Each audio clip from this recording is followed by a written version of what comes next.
This Howard Schultz campaign is going to be a real grind, eh? Man, I wonder if he's going to get roasted. Quick quiz.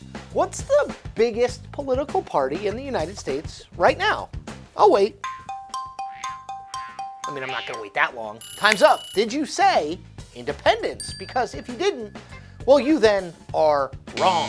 According to Gallup, which has been tracking which political party people identify with for decades, 39% of people in January 2019 called themselves independents, while 34% said they were Democrats and 25% identified as Republicans. Now, while that independent number is down from 45% who called themselves independents in March 2018, it's still pretty remarkable, right? More people think of themselves as unaffiliated with either major party than identify with Republicans or Democrats.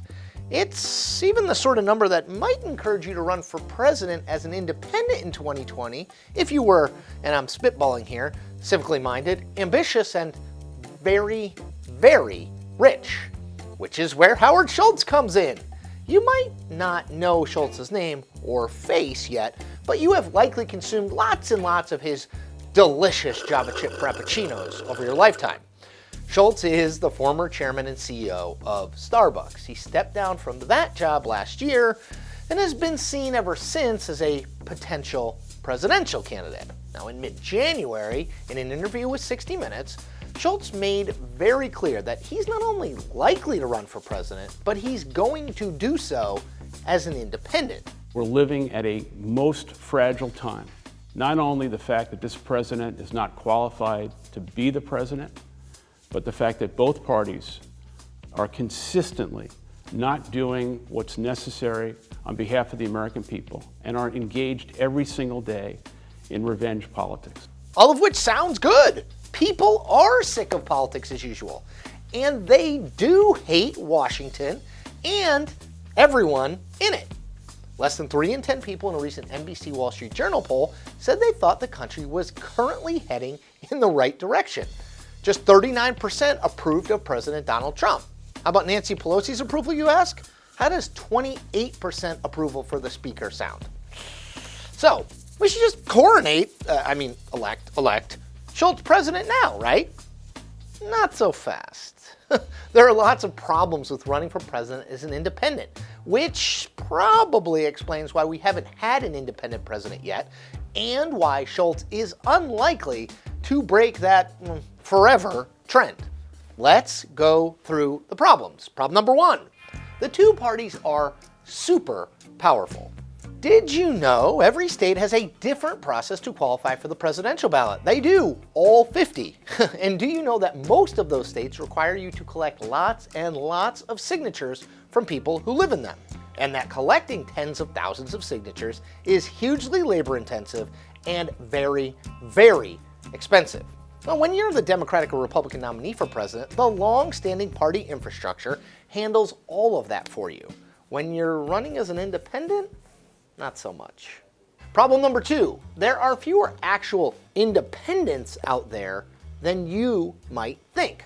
Now, remember all those numbers I cited about how there are more independents in the country than there are Democrats or Republicans? Yeah, they're basically bunk.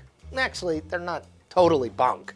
Just not totally accurate when it comes to who people vote for when they choose a presidential candidate. People love to tell pollsters that they're independents because it fits with how they see themselves. They aren't reflexively partisan. Rather than looking at which party someone comes from, they instead make a reasoned assessment of which candidate's policies are better for the country. Except that voting patterns tell us that is almost never true. The truth about so-called independents is that most of them are closet partisans. Yeah, they like to tell pollsters and people at cocktail parties that they don't side with one party.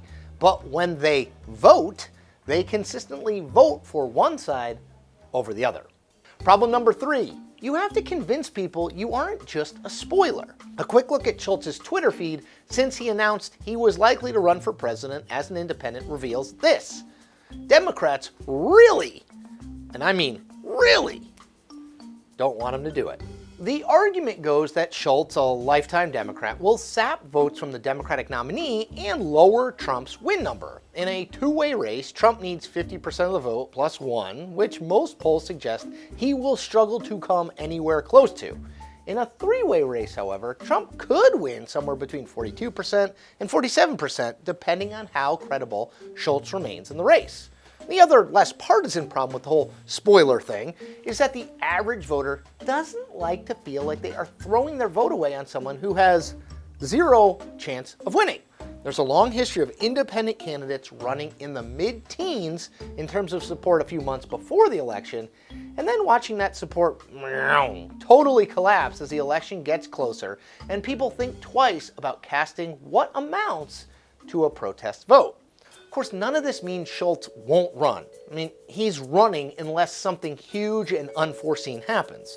And none of it means that he can't be a real factor in the race, especially if Democrats choose someone regarded as too far to the ideological left of the average swing voter.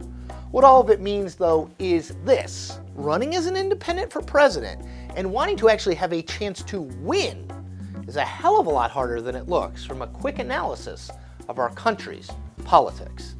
And that is the point. We make new episodes every week. Check back every Tuesday and Thursday for the latest and greatest in political videos.